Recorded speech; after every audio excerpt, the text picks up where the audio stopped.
Texas A&M is helping advance race-based hiring. It's April 10th, 2024, and these are your headlines.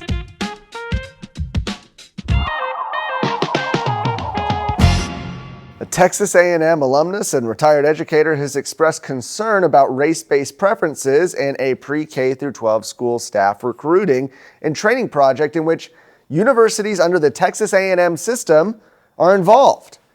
A taxpayer-funded grant from the Biden administration funds the project. A document that described that project is filled with the terms diversity, equity, and cultural competency. These terms are linked to programs that have been widely shown to have created division when implemented.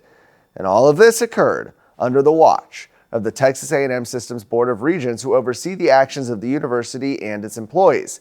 This is all in the latest investigative report from Robert Montoya, which takes a look at the federal LEADERS program. LEADER stands for Leading Equity Across Diverse Environments with Revolutionary Synergy. Always love those acronyms they come up with. Of which Texas A&M and Prairie View A&M are recipients to the tune of $12.2 million. Diversity and equity are two key components in the widely repudiated DEI philosophy. Multiple universities and businesses created DEI departments and councils that promote divisive racial policies rather than fight for equal opportunities. Activists in these departments have regularly pressed for equal outcomes. And while the ideology is marketed as innocent in an attempt to solve racial issues, DEI initiatives are commonly linked with the controversial critical race theory. Sherry Sylvester of the Texas Public Policy Foundation says, after 2 decades of DEI at Texas universities, we know this won't work. DEI has done nothing to improve the academic outcomes or graduation success of minority and marginalized students, while public school test scores continue to crater, and it is even worse for high-risk kids. DEI hasn't increased minority recruitment of faculty either.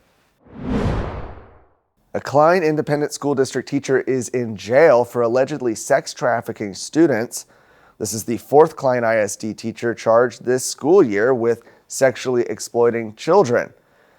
Klein's Kane High School cosmetology teacher Kedra McMath Grigsby is accused of helping her son, Roger McGee, force the troubled teens into prostitutions. McGee, who's 21, has been in jail since 2022 on multiple felony charges.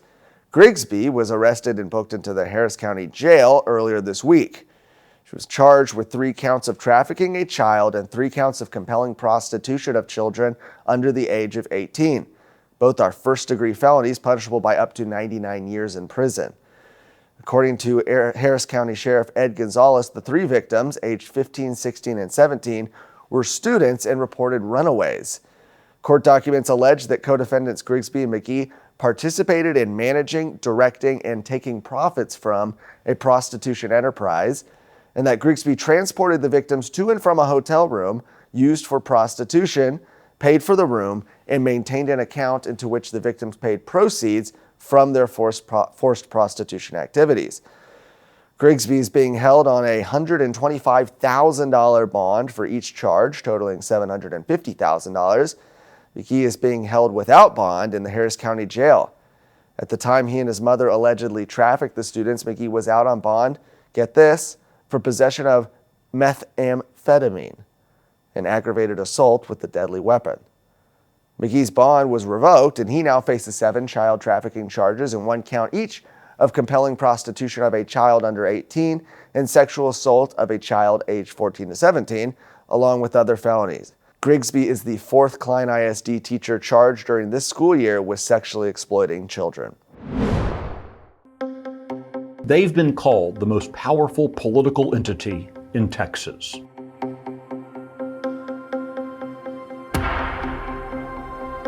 They are the 800-pound gorilla in every campaign. Texas wouldn't look the same without them, for better or for worse. So I'm traveling the state to find out who they are, why they started, and what they're now doing to Texas.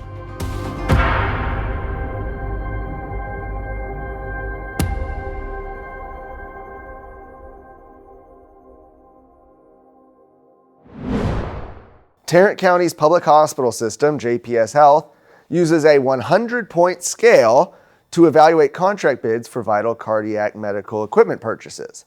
Price and quality are two factors that can be awarded a total up to 20 points each.